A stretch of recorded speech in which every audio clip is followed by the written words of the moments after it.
Alhamdulillah, wassalatu wassalamu ala rasulillah Sayyidina wa maulana Muhammad ibni Abdillah wa ala alihi wa sahbihi wa man tabi'ahu wa mawala.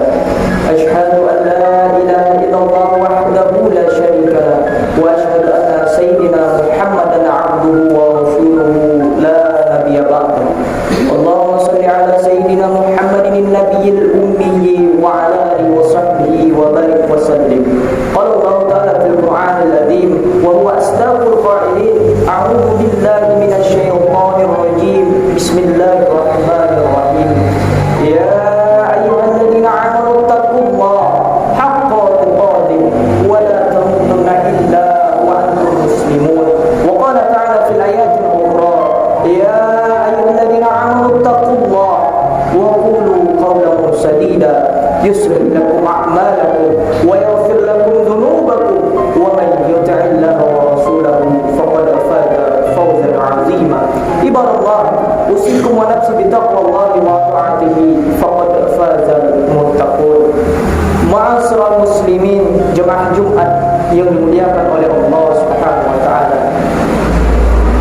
Mulai dari pagi tadi sampai siang dan sampai malam nanti kita terus memohon dan meminta kepada Allah mudah-mudahan rahmat-Nya dan kamu tidak akan masuk surga karena aku. Karena anta ya Rasulullah, engkau pun tidak akan masuk surga karena aku. Yang membuat seekor singa yang puas tidak memakan sebuah lakukan. Ayat aku karena rahmat itu seekor burung gagak yang jalan tidak memakan telurnya sendiri. Karena rahmat itu pula seekor gajah yang besar tidak menginjak anaknya yang kecil yang baru ia lahirkan. Sebab apa? Karena adanya rahmat Allah Subhanahu wa taala. Dan rahmat itu pula yang dipinta oleh khatib di awal khutbahnya, Assalamualaikum warahmatullahi. Dan rahmat itu pula yang kita pinta kepada Allah untuk yang hidup dan yang mati, Allahumma ighfir lahu warhamhu. Dan rahmat itu pula yang kita minta ketika duduk di antara dua sujud, Rabbighfir warhamhu. Mengapa orang yang berdosa pada saat siang hari ini mereka masih hidup? Padahal mereka banyak dosa. Mengapa Allah masih memberi mereka kehidupan di atas dunia ini? Karena Allah masih memberikan mereka rahmat hidup. Tetapi tidak semua yang hidup datang dan berkumpul di dalam masjid ini. Ada juga saudara kita yang terbaring di rumah sakit yang tak jauh dari masjid kita ini. Memang Allah memberikan mereka rahmat nikmat hidup, rahmat nikmat sehatnya dicabut oleh Allah Subhanahu wa taala. Tetapi ada pula saudara kita yang masih berkeliaran di pinggir jalan. Enteng bagi mereka untuk meninggalkan salat Jumat ini karena Allah memberikan mereka rahmat hidup, rahmat sehat, tetapi ada satu nikmat rahmat yang paling besar dicabut di dalam dirinya, yakni nikmat rahmat istiqomah dalam iman dan Islam. Maka daripada itu khatib rukun khutbah, khatib mengucapkan alhamdulillah. Mengapa khatib mengucapkan alhamdulillah? Karena pada saat siang hari ini masih bersemayam di dalam diri khatib dan di dalam diri pada hadirin Jumat yang melaksanakan salat Jumat hari ini masih bersemayam di dalam diri kita masing-masing nikmat rahmat hidup, nikmat rahmat sehat, dan nikmat rahmat istiqomah dalam iman dan Islam. Masyaallah muslimin, jemaah Jumat yang dimuliakan oleh Allah Subhanahu wa taala. Kita hanya dapat membalaskannya dengan ucapan lidah. Kita hanya dapat mengagungkan asma Allah. Kalimatani, dua kalimat, khafifatani 'ala lisan, ringan diucapkan lidah. saqilatani fil mizan, tetapi berat ditimbang yaumul mizan. Habibatani ila rahman, disenangi, disukai oleh Allah Subhanahu wa taala. Subhanallah, subhanallah azim. Masyaallah muslimin, jemaah Jumat yang dimuliakan oleh Allah Subhanahu wa taala, senantiasa kita bersyukur, bertasbih, berzikir kepada Allah untuk membalas nikmat rahmat yang telah Allah berikan kepada kita. Rasanya tidak adil jika orang diberikan lidah, dia hanya mampu untuk bersyukur, bertasbih, berzikir saja kepada Allah. Lalu bagaimana jika dia diberikan kekuasaan? Apakah seekor gajah dianggap melakukan perbuatan yang sama dengan seperti seekor semut? Tentu saja tidak. Semakin besar rahmat nikmat yang telah Allah berikan kepada kita, maka semakin besar pula tuntutan Allah terhadap diri kita. Bagi fakir miskin, bagi orang susah, bagi orang yang melarat, mereka cukup hanya mengucapkan alhamdulillah. Tetapi bagi yang memiliki kekuasaan, mereka harus bersyukur atas kekuasaan yang telah dititipkan oleh Allah Subhanahu wa taala kepada dirinya. Kekuasaan yang kau punya bukanlah suatu kebanggaan. Kekuasaan yang kau punya bukanlah suatu kemuliaan, tetapi kekuasaan yang kau miliki adalah suatu tanggung jawab yang akan kau bertanggungjawabkan di hadapan Allah Subhanahu wa taala. Kita ingin melihat dari sejarah sebelum Islam berkembang, sebelum Nabi Muhammad SAW datang ke atas muka bumi ini, bagaimana orang-orang yang bukan Islam tetapi dengan kekuasaannya dia tolong, dia bantu agamanya. Tercatat dalam sejarah lebih dari 3 abad di belantara India ada seorang raja yang bernama Asuka. Lalu dengan kekuasaannya ia sebarkan agamanya, yakni agama Buddha, sampailah ke negeri kita, sampailah ke Pulau Sumatera, sampailah ke Semenanjung Malaya. Dan tak dapat kita pungkiri pula bahwa mayoritas nenek moyang kita adalah beragama Buddha. Dengan apa ia sampaikan agama itu? Padahal telekomunikasi, teknologi belum canggih seperti saat hari ini. Dengan apa ia sampaikan agamanya? Dengan kekuasaan yang ia punya. Nama Asuka, Kaisar India, tertulis dengan tinta emas karena dia mengejar seluruh penjuru dunia untuk menyebar agama kepercayaannya, yakni agama Buddha. Lalu pada abad ketiga, awal masuknya abad 4 Masehi, ada seorang raja, seorang kaisar Romawi yang bernama Konstantin. Lalu dia ingin memuliakan namanya, dia ubah nama kota menjadi namanya Konstantinopel. Seluruh Eropa ia kristenkan. Dengan apa ia lakukan itu? Dengan kekuasaan yang ada pada dirinya. Jika orang tidak tahu bahwa kepercayaannya ini diridhoi atau tidaknya oleh Allah Subhanahu wa taala, tetapi dengan kekuasaannya mereka bantu, mereka tolong agamanya. Tetapi mengapa orang Islam, orang yang beriman, yang meyakini la ilaha illallah Muhammadur Rasulullah, mereka tidak berbuat apa-apa untuk agamanya? Nanti semuanya kita akan ditanya. Yang punya telinga akan hanya ditanya telinga, yang punya mata akan hanya ditanya mata, yang punya lidah akan hanya ditanya lidah. Semuanya akan ditanya oleh Allah Subhanahu wa taala. Tetapi yang punya kekuasaan, selama engkau berkuasa, apa yang telah kau buat untuk agama Allah? Berapa banyak pembangunan masjid yang telah kau bantu? Berapa banyak orang susah, fakir miskin, anak yatim piatu yang telah kau bantu dan kau sekolahkan? Dan berapa banyak pula perda, peraturan daerah yang berbau syariah yang telah kau lahirkan? Karena problematika dalam umat tidak selesai dengan hanya khutbah Jumat saja. Mungkinkah seorang al-ustaz yang mulia datang ke tempat diskotik, datang ke tempat hiburan malam, ke tempat maksiat? Mungkinkah seorang al-ustaz yang mulia itu berceramah di sana? Itu tidak dapat dilakukan. Lalu siapa yang dapat mencegah perbuatan nahi munkar ini? Yang dapat mencegah perbuatan nahi munkar ini adalah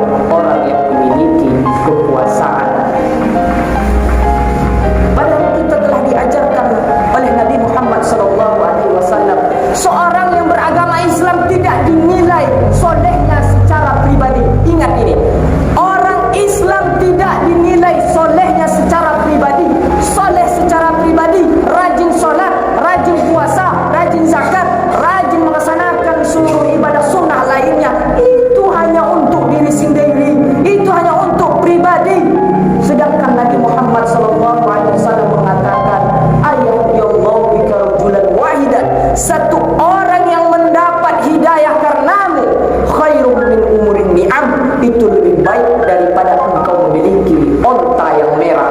Onta yang merah adalah onta harta kebanggaan orang kafir musyrik jahiliyah.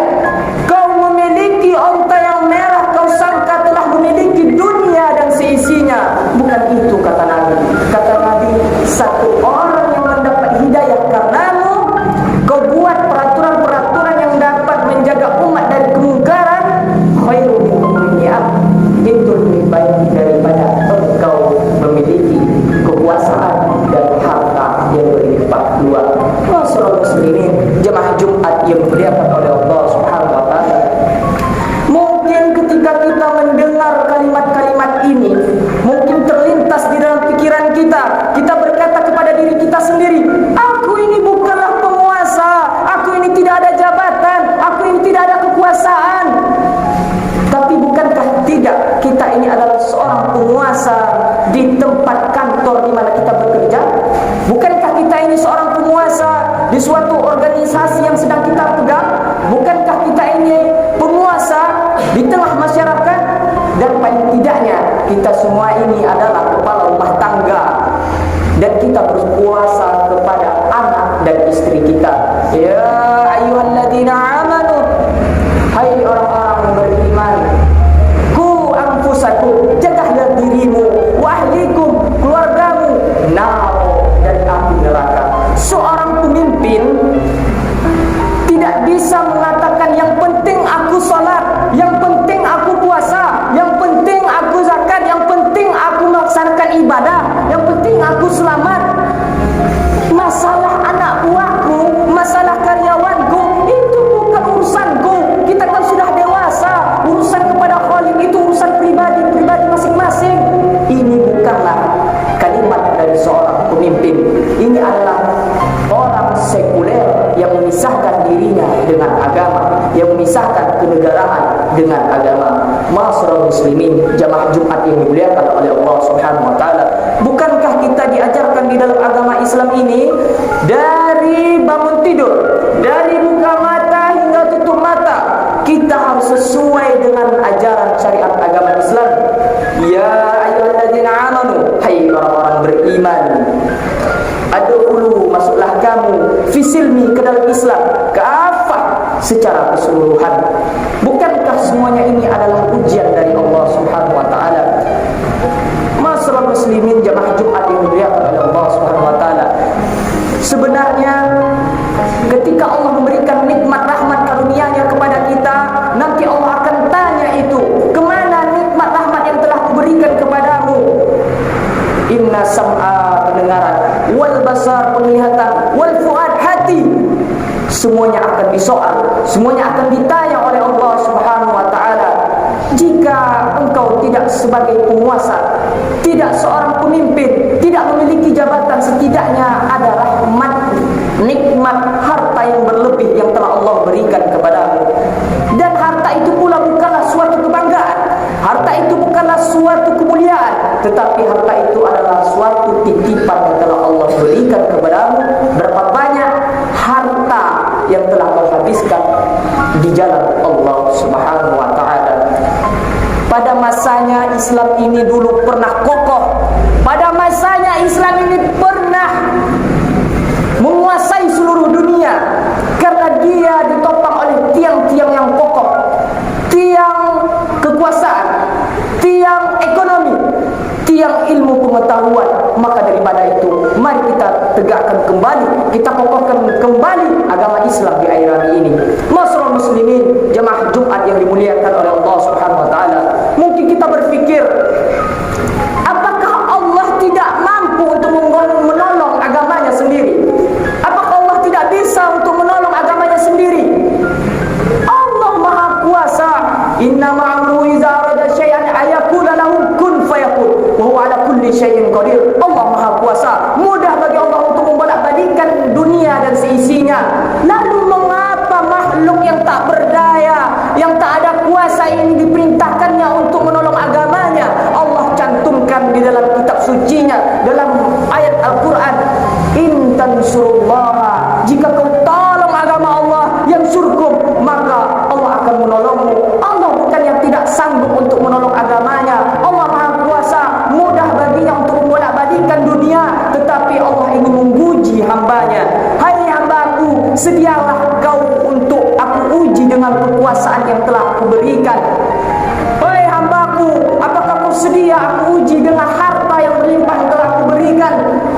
Semuanya adalah ujian. Mungkin banyak kita berpikir bahwa jatuh miskin, susah, melarat itu adalah ujian dari Allah. Oh, kesihannya fakir miskin, mereka sedang diuji oleh Allah. Tapi tanpa kita sadari bahwa nikmat kekuasaan, harta yang berlimpah itu adalah ujian terbesar dalam hidup kita. Banyak yang lulus dengan ujian kemiskinan, banyak yang lulus dengan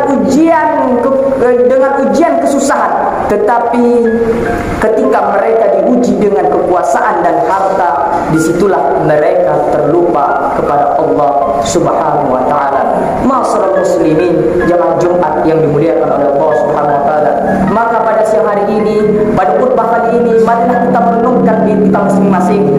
Ketika kita masih memiliki jabatan pada saat hari ini, apakah kita sudah menolong membantu agama Allah? Jika sudah, alhamdulillah, berarti khutbah Jumat ini membuat kita lebih istiqomah kembali. Tapi jika belum, ingat, tidak ada kata terlambat untuk menolong agama Allah. Nanti jika kekuasaan sudah tak ada, jabatan sudah tak ada lagi, harta pun sudah hilang semuanya, apa yang dapat membantu untuk agama Allah ini? Kau sampaikan kepada anak-anakmu, cucu-cucumu, kawan, karib kerabat, handai tolan, sanak saudara, kawan terdekat. Sampaikan kepada mereka, dan terutama para pemuda-pemuda generasi zaman sekarang. Sampaikan kepada mereka, hai anak-anakku, hai cucu-cucuku, hai pemuda-pemuda generasi yang akan datang. Dulu aku pernah berkuasa, dulu aku pernah memiliki harta yang banyak, tetapi ketika aku diuji oleh Allah, dengan itu aku lupa pada agama Allah. Tak sempat diriku menolong agama Allah, tapi sekarang aku telah menanggung resikonya. Inilah yang dapat kita bawa untuk menghadap Allah nantinya. Yauma la yanfa'u malun, ketika harta sudah tak berguna, wala banun, anak tak mampu menolong, ila man atallah, kecuali orang yang datang menghadap Allah biqalbin salim, dengan membawa amal soleh. Ketika amal soleh itu hendak dibawa oleh malaikat Israel, sebelum malaikat Israel hendak mencabut nyawa kita, ia berkata, la takhafu, hai calon jenazah, hai calon mayat, hai calon ruh yang akan meninggalkan jasad, la takhafu, jangan kau takut, wala tahzanu, jangan kau sedih, wa absiru bil jannati lati kuntum tu'adun, kau berbahagialah karena kau telah mendapatkan surga yang telah Allah janjikan. Lalu dalam keadaan tersenyum, ruh pun diangkat oleh malaikat Israel untuk menghadap sang Khalik, menghadap sang pencipta, yakni Allah Subhanahu wa taala. Fa'tabiru ya ulil absar la'allakum tuflihun.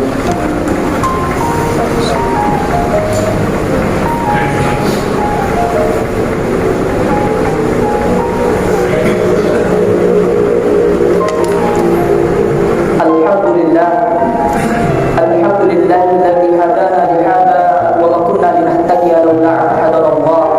Asyhadu an la ilaha illallah wahdahu la syarika lah, wa asyhadu anna sayyidina Muhammadan abduhu wa rasuluhu la nabiyya ba'dah. Allahumma shalli ala sayyidina Muhammad wa ala ali sayyidina Muhammad, amma ba'd. Fa ya ayyuhan nas ittaqullah haqqa tuqatih wa la tamutunna illa wa antum muslimun. Qala Allah ta'ala fil Qur'anil Karim, a'udzu billahi minasyaitonir rajim, bismillahirrahmanirrahim, wal 'ashr innal insana lafi khusr illa alladhina amanu wa 'amilus solihati wa tawasaw bil haqq wa tawasaw bis sabr. Wa qala ta'ala fil ayatil ukhra, inna Allaha wa malaikatahu yusalluna 'alan nabi ya ayyuhalladzina amanu sallu 'alaihi wa sallimu taslima.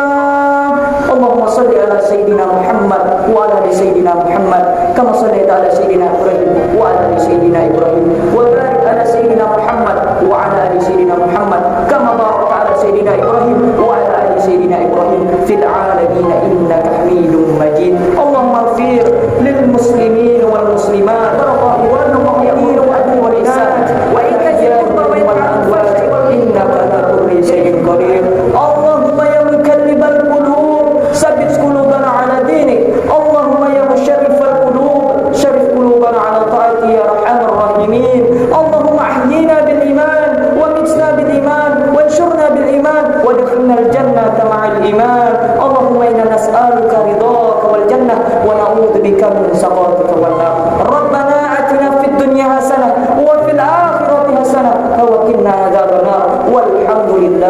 Alamin.